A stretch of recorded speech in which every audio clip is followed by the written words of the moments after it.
Hello students. बेटा projectile motion में हमने एंगुलर प्रोजेक्शन और हॉरिजॉन्टल प्रोजेक्टाइल मोशन के बाद जस्ट डिस्कस किया था बेटा यूनिफॉर्म सर्कुलर मोशन। और इस यूनिफॉर्म सर्कुलर मोशन में हमने एक्सियल वेक्टर के बारे में बात की थी। Angular displacement, angular velocity, angular acceleration, all three are the axial vectors. और उसके बाद फिर हमने relationship between linear velocity and angular velocity जो है उसको डिटरमाइन किया था। और राइट हैंड थंब रूल के बेसिस पे इसकी डायरेक्शन भी बताई थी कि एंगुलर वेलोसिटी जो है वो इस तरफ होगी या इस तरफ डिपेंड करता है कि पार्टिकल क्लॉकवाइज घूम रहा है या एंटी क्लॉकवाइज। एंटी क्लॉकवाइज घूमता है तो आउटवर्ड, और यदि क्लॉकवाइज घूमता है तो इनवर्ड। फिर उसके बाद एंगुलर एक्सेलरेशन के बारे में बात की थी हमने। साथ साथ हमने time period, frequency, relationship between time and frequency, इनके बारे में बात की थी। और फाइनली हमने बात की थी अबाउट सेंट्रीपिटल एक्सेलरेशन। तो ये हमारा यूनिफॉर्म सर्कुलर मोशन था। और इसमें एक स्पेशल टाइप का जो एक्सेलरेशन एग्जिस्ट करता है उसको बच्चों हमने सेंट्रीपिटल एक्सेलरेशन का नाम दिया था, और जिसको हमने सिंपल डिफरेंशिएशन की हेल्प से सोल्व किया था बेटा। और इसकी वैल्यू आई थी बच्चों v²/r।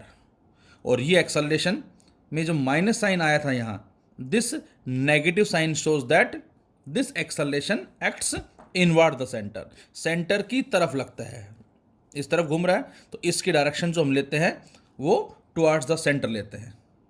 तो ये हमने डिस्कस किया था। और इसके साथ साथ हमने एक छोटा सा कॉन्सेप्ट स्टडी किया था चेंज इन वेलोसिटी का। यूनिफॉर्म सर्कुलर मोशन में बेटा चेंज इन वेलोसिटी हमने कैलकुलेट की थी कि यदि पार्टिकल पहुंचता है ए से बी तो वेलोसिटी में कितना चेंज आएगा। ये हमारा फॉर्मूला आया था ड्रॉ करने के बाद। तो डिपेंड करता है उसने कितना एंगल डिस्क्राइब किया। यदि पार्टिकल पहुंचता है ए से सी तो चेंज इन वेलोसिटी क्या आएगा, कितना एंगल डिस्क्राइब किया, पाई 180। और इसको पुट किया था हमने यहाँ 180/2, 90 sin 91। तो बच्चों डेल्टा वी जो आया था बेटा हमारे पास वो आया था 2v। ए से बी के लिए बन जाएगा 90 degree, 90/2 45, sin 45 1/√2, 2v into 1/√2 that is √2v। ये हमारा आंसर आया था। और इस चेंज इन वेलोसिटी को यदि मास से मल्टीप्लाई कर दें बच्चों तो ये हमारा आ जाएगा चेंज इन मोमेंटम, जो हम पढ़ेंगे यूनिट 3 में लॉज ऑफ मोशन में। अब इसी में एक छोटा सा कॉन्सेप्ट मैंने और बताया। यहाँ पर एक बच्चे ने पूछा कि सर हम वेरिएबल डिस्प्लेसमेंट को किस तरह से फाइंड आउट करेंगे in uniform circular motion. Same method है बेटा इसका भी।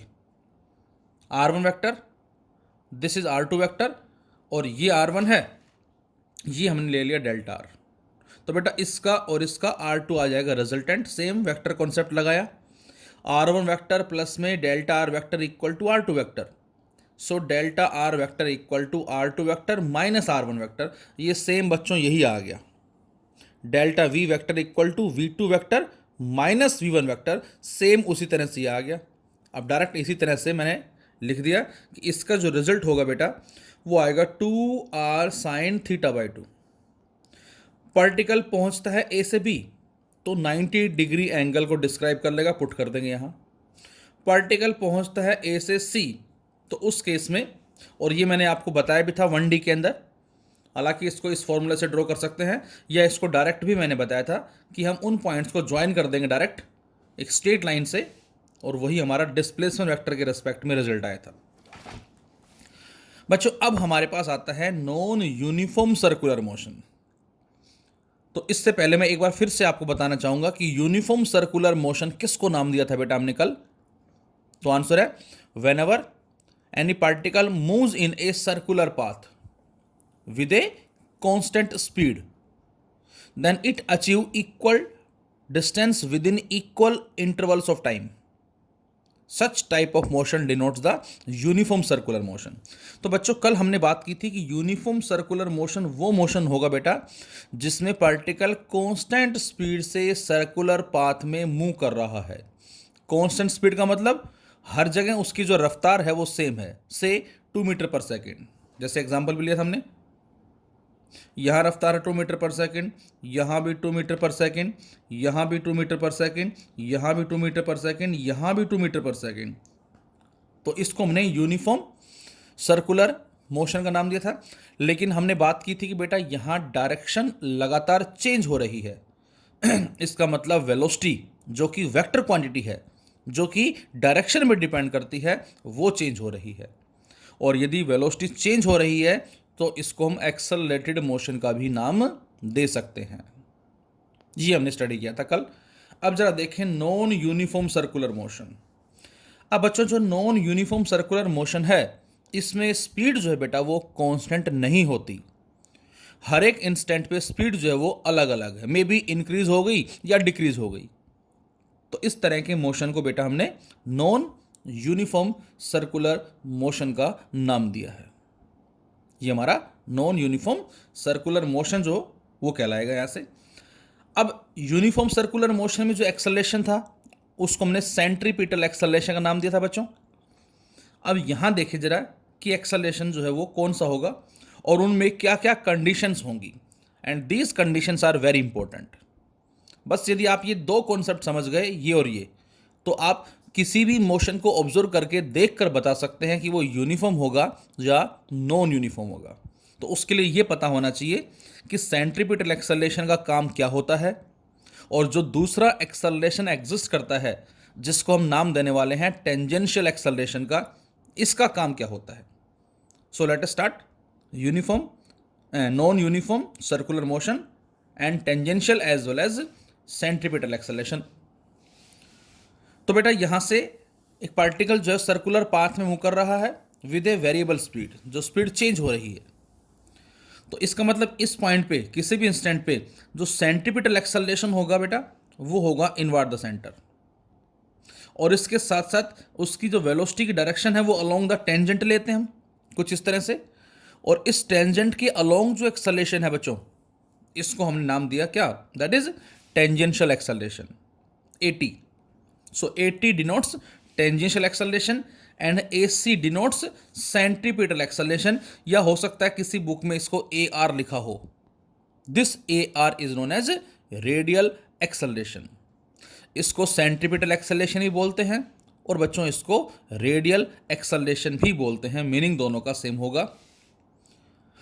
अब मैं आपसे कहूं बेटा कि what is the angle between AC and AT, तो आप बताएंगे कि सर यहां पर जो एंगल है दोनों में वो 90 डिग्री है, दोनों म्यूचुअली परपेंडिकुलर होंगे हर एक इंस्टेंट पे। कहीं भी आप ले सकते हैं, यहां ले सकते हैं, यहां ले सकते हैं, यहां ले सकते हैं, किसी पॉइंट पे। अब आप बताएं कि यदि दोनों म्यूचुअली परपेंडिकुलर हैं और दोनों की टेल से टेल मिली हुई है, दोनों की टेल से टेल मिली हुई है, तो यहां पर हम इन दोनों का जो रिजल्टेंट है वो कैसे निकालेंगे, using parallelogram, law of vector addition. इसके पैरेलल साइड ये आ जाएगी, इसके पैरेलल साइड ये आ जाएगी, तो जो डायगोनल साइड है बेटा ये हमें देगी resultant. So this is the diagonal side, और बच्चों इसको नाम देंगे हम नेट एक्सेलरेशन का। तो ये हमारा कहलाएगा नेट एक्सेलरेशन। अब इस नेट एक्सेलरेशन की वैल्यू हमें निकालनी है, तो उससे पहले जरा बात करें फिर से हम, that is tangential acceleration. It acts along the tangent to the circular path.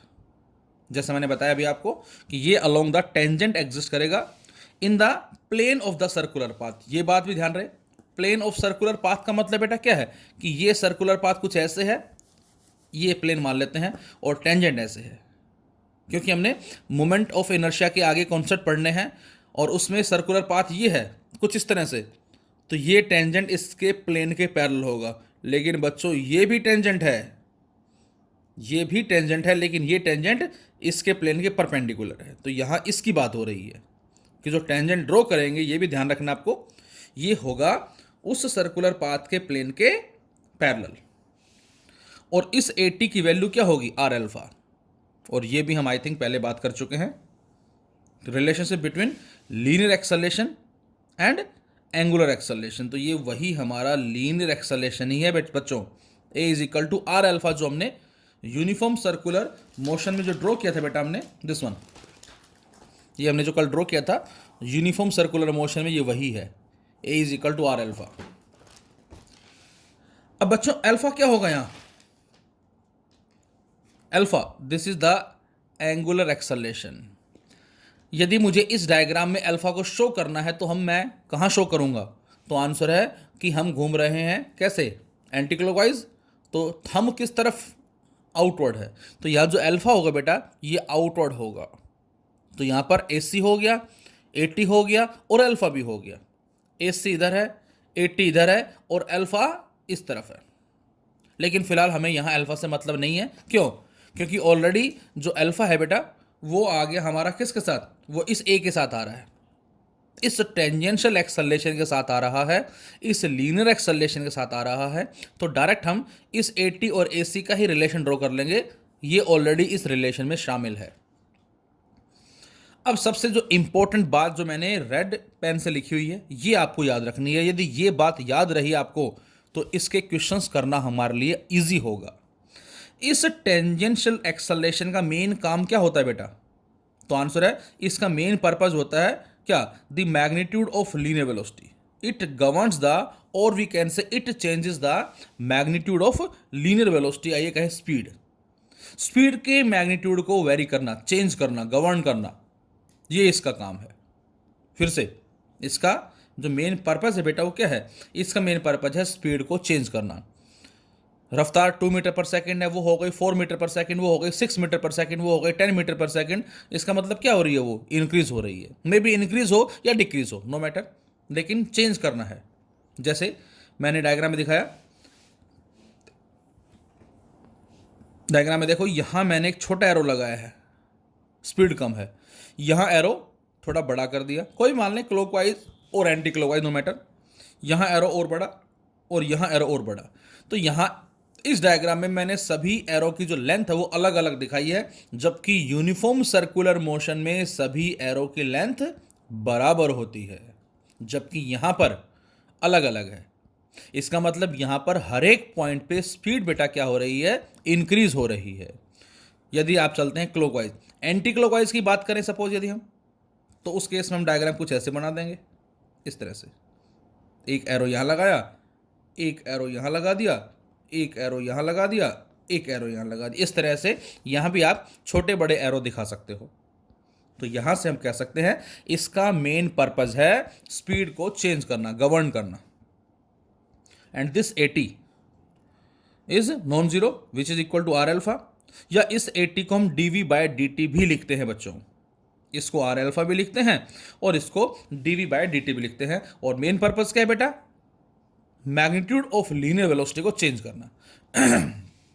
Second, radial और सेंट्रीपिटल एक्सेलरेशन, ये हमें मालूम है। It acts along the radius and is directed towards the centre. इसको सेंट्रीपिटल एक्सेलरेशन का नाम दिया हमने, और ये हमने फाइंड आउट भी किया था। तो ये यहाँ जो होगा कितना होगा? इसको AC लिखें बेटा या इसको AR लिखें हम, विच इज इक्वल टू V²/R, या इसको ω² भी हम लिख सकते हैं, जो हमने कल स्टडी किया था। अब जो बात इंपॉर्टेंट, इसका मेन पर्पस क्या होता है बच्चों? तो आंसर है इसका मेन पर्पस होता है क्या? To change the direction of linear velocity. इसका मेन पर्पस है बच्चों लीनियर वेलोसिटी जो है उसकी डायरेक्शन को चेंज करना। It governs the direction of linear velocity. ये डायरेक्शन को चेंज करता है। कौन? Centripetal acceleration. टेंजेंशियल एक्सेलरेशन क्या करता है बेटा? मैग्नीट्यूड चेंज करता है, और ये क्या करता है? डायरेक्शन चेंज करता है। अब यहां से यदि मैं आपसे कहूं AC और AT दोनों जीरो हैं तो क्या होगा? AC जीरो है, AT जीरो नहीं है। AT जीरो है और AC जीरो नहीं है, या दोनों नॉन जीरो हैं। तो 4 पॉसिबिलिटी हो सकती हैं, दोनों जीरो हो, दोनों नॉन जीरो हो, एक जीरो दूसरा नॉन जीरो, या दूसरा जीरो और पहला नॉन जीरो। तो 4 पॉसिबिलिटी बड़े ध्यान से आपको पढ़नी है। वन बाय वन हम बात करते हैं। First, if AC zero. अब AC जीरो है लेकिन AT भी हमने जीरो मान रखा है, तो AT भी जीरो। इसका मतलब AC भी जीरो, AT भी जीरो। अब आप ये सोचें, यदि AC जीरो है, सेंट्रीपिटल एक्सेलरेशन जीरो है, इसका मतलब क्या होगा? ये करता क्या है? डायरेक्शन चेंज करता है। अब यदि ये जीरो हो गया तो डायरेक्शन में चेंज नहीं होगा। First, AT zero. एटी क्या करता है, मैग्नीट्यूड को चेंज करता है। अब यदि बेटा एटी जीरो है तो इसका मतलब मैग्नीट्यूड भी चेंज नहीं होगा। तो बच्चों यहां से पता लगता है कि यदि दोनों एक्सेलरेशन जीरो हो, जिसमें एटी तो मैग्नीट्यूड को चेंज करता है और एसी डायरेक्शन चेंज करता है, दोनों चेंज हो जाएं, दोनों जीरो हो जाएं, तो इसका मतलब क्या होगा, there is no change in direction as well as there is no change in magnitude. इसका मतलब पार्टिकल जो है वो सीधा चलता रहेगा इस तरह से with a constant velocity. Velocity constant है। और इस तरह के मोशन को हम क्या बोलते हैं, इस तरह के मोशन को हम क्या बोलेंगे बच्चों, यदि हमारे पास सिंगल पार्टिकल है तो उसको हम रेक्टिलिनियर मोशन बोलते हैं। लेकिन कलेक्शन ऑफ पार्टिकल्स होते हैं यदि हमारे पास, जो हम पढ़ेंगे रोटेशनल मैकेनिक्स के अंदर, तो बच्चों इसको हम नाम देंगे ट्रांसलेटरी मोशन। तो इसको हम सिंगल पार्टिकल है रेक्टिलिनियर बोल देते हैं, कलेक्शन ऑफ पार्टिकल है तो इसको हम ट्रांसलेटरी मोशन भी बोल देते हैं। तो such type of motion is uniformly translatory motion. ना तो मैग्नीट्यूड चेंज हो रहा है और ना ही डायरेक्शन चेंज हो रही है। First condition.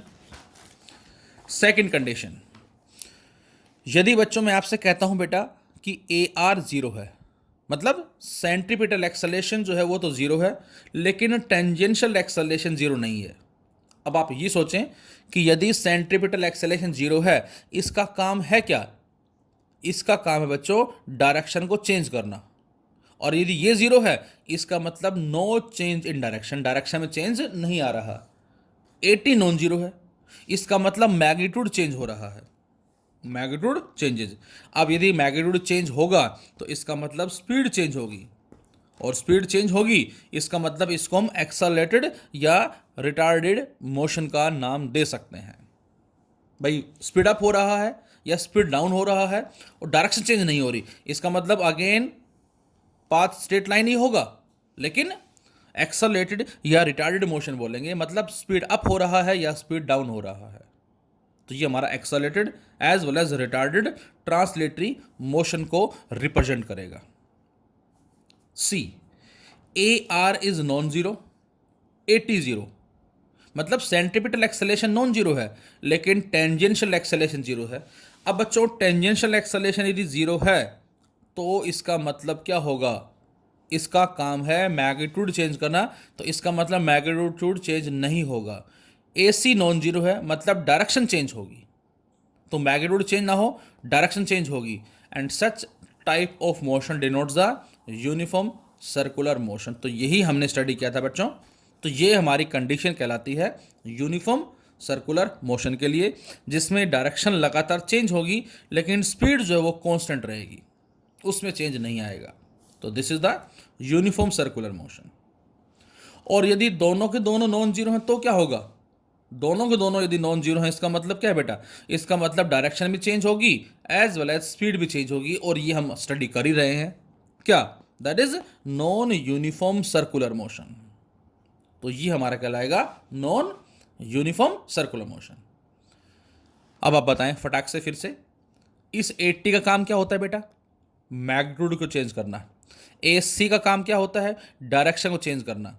दोनों यदि जीरो हैं इसका मतलब ना तो मैग्नीट्यूड चेंज हो रहा है और ना ही डायरेक्शन चेंज हो रही है, स्ट्रेट लाइन पाथ होगा, यूनिफॉर्मली ट्रांसलेटरी मोशन बोलेंगे हम। अब सेकंड पार्ट हमारा था, यदि एसी की वैल्यू जीरो है, 80 नॉन जीरो है, डायरेक्शन चेंज नहीं हो रही, मैग्नीट्यूड चेंज हो रहा है, तो एक्सेलरेटेड या रिटार्डेड ट्रांसलेटरी मोशन बोलेंगे।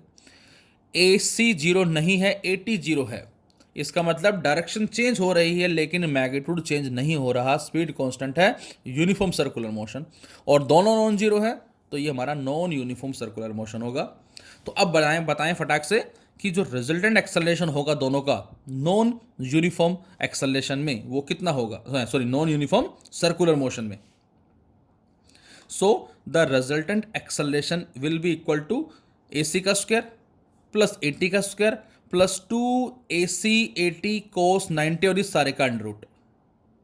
क्यों, using parallelogram law of vector addition, और आगे वाला फैक्टर जीरो हो जाएगा, तो बेटा ये हमारा आ जाएगा रिजल्टेंट एक्सेलरेशन। तो this is the non uniform circular motion. अब यूनिफॉर्म सर्कुलर मोशन में बच्चों स्पीड कांस्टेंट थी, बोलो। यदि स्पीड कांस्टेंट थी यूनिफॉर्म में तो काइनेटिक एनर्जी भी कांस्टेंट थी, लेकिन वेलोसिटी कांस्टेंट नहीं थी क्योंकि डायरेक्शन चेंज हो रही है, और इसीलिए मोमेंटम कांस्टेंट नहीं था। यहां पर नॉन यूनिफॉर्म सर्कुलर मोशन में स्पीड वेरिएबल है। यदि स्पीड वेरिएबल है तो काइनेटिक एनर्जी वेरिएबल है। एंगुलर वेलोसिटी जो कि v/r होती है also variable. Alpha which is equal to D omega by D T. अब ओमेगा वेरिएबल है बच्चों, तो इसका मतलब अल्फा भी क्या होगा, वेरिएबल होगा। A T non zero, D by D T, V जो कि वेरिएबल है तो ए टी हम बोलेंगे वेरिएबल होगा। A c centripetal acceleration v square by r, जो स्पीड के मैग्नीट्यूड के स्क्वायर पर डिपेंड कर रहा है, वो क्या होगा, वेरिएबल होगा। Resultant acceleration a t vector plus a c vector also variable. अब बच्चों इसके बिहाफ पे हम स्टडी करेंगे आगे फोर्स के बारे में, कि जो फोर्स होगा इस केस में नेट, इसको f t vector plus f c vector बोलेंगे। Tangential force as well as centripetal force, ये बच्चों क्या होगा, वेरिएबल होगा। तो डब्ल्यू नेट जो होगा ये हम फाइंड आउट करेंगे, वर्कडन की वैल्यू। ये फिलहाल आगे समझ में आएंगी बातें आपको, फिलहाल आप इतना कर सकते हैं अभी। तो जो डब्ल्यू नेट होगा अगेन नॉन जीरो, वो जीरो नहीं होगा।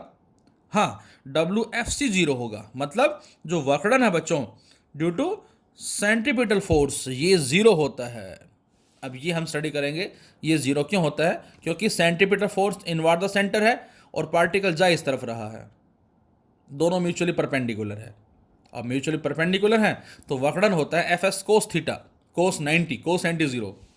तो इस प्रोसेस में work done not equal to zero, लेकिन जो वर्कडन होगा ड्यू टू सेंट्रीपिटल फोर्स वो जीरो है, but work done due to tangential force is not zero, ये जीरो नहीं है।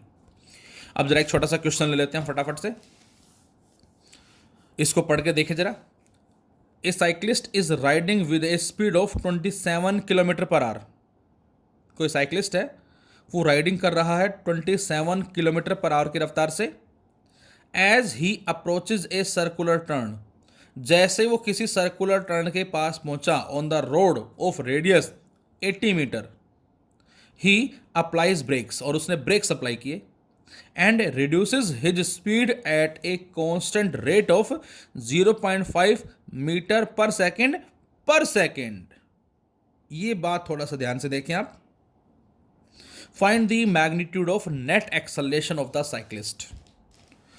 एक साइक्लिस्ट है और कुछ इस तरह से आ रहा है, सपोज करें इधर से आ रहा हो, किस रफ्तार से आ रहा है, 27 किलोमीटर पर आवर की रफ्तार से आ रहा है। जैसे वो इस सर्कुलर टर्न के पास पहुंचा जिसका रेडियस हमें दे रखा कितना, 80 मीटर, उसने क्या किया, ब्रेक्स अप्लाई किए। ब्रेक्स अप्लाई क्यों करता है तो ये भी हम स्टडी करेंगे आगे बेटा, सेंट्रीपिटल फोर्स के रेस्पेक्ट में। और आपको जनरली पता भी होगा शायद कि हमारी साइकिल जो है स्लिप ना हो जाए, उससे बचने के लिए हम ब्रेक्स अप्लाई करते हैं। ये बड़ा ही इंटरेस्टिंग कॉन्सेप्ट है जो हम स्टडी करेंगे हमारे लॉज ऑफ मोशन के अंदर। Centripetal force, friction, normal reaction, इन सभी का जो कंपोनेंट है उसके बिहाफ पे बात करेंगे हम।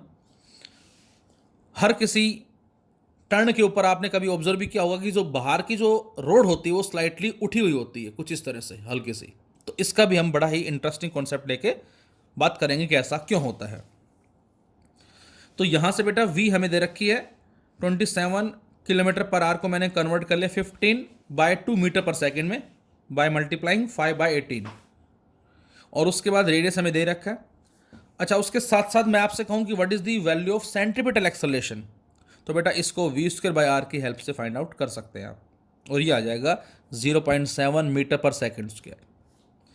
As he approach a circular turn on the road of radius 80 metre, he applied brakes and reduces his speed at a constant rate. अब जो स्पीड को रिड्यूस कर रहा है इस पोर्शन पे, वो कितनी कर रहा है, 0.5 मीटर पर सेकेंड। तो हर एक पॉइंट के ऊपर हम कह सकते हैं कि उसकी रफ्तार जो है 0.5 मीटर पर सेकेंड के हिसाब से रिड्यूस हो रही है। मतलब रफ्तार कितनी है, 27, जिसको हमने कन्वर्ट कर लिया 0.7 में, इसमें 0.5 कम हो गया, उसके बाद और कम हुआ, इस तरह से हम बोल सकते हैं यहाँ से। तो अब हमें बताना है कि टेंजेंशियल एक्सेलरेशन और इस सेंट्रीपिटल एक्सेलेरेशन के बिहाफ पे जो नेट रिजल्टेंट एक्सेलेरेशन मिलेगा वो कितना होगा, तो डायरेक्ट पुट कर दें हम AC का स्क्वायर प्लस AT का स्क्वायर, और 0.5 मीटर पर सेकेंड का मतलब ये बच्चों हमें टेंजेंशियल एक्सेलेरेशन ही दे रखा है बेटा, और इसको पुट करके सोल्व कर लेंगे हम, तो ये आ जाएगा 0.86 मीटर पर सेकेंड स्क्वायर। तो ये हमारा है uniform as well as non uniform circular motion. और अब हम हमारे स्टार्ट करेंगे जो पीछे वाले जो कॉन्सेप्ट बच गए थे हमारे, दैट इज इनक्लाइन प्लेन पे जो प्रोजेक्टाइल मोशन वो क्या होगा, सर्टेन हाइट से यदि थ्रो करते हैं तो क्या होगा, और उस पर बेस्ड कुछ इंपॉर्टेंट क्वेश्चंस के बारे में भी हम बात करेंगे। Thank you.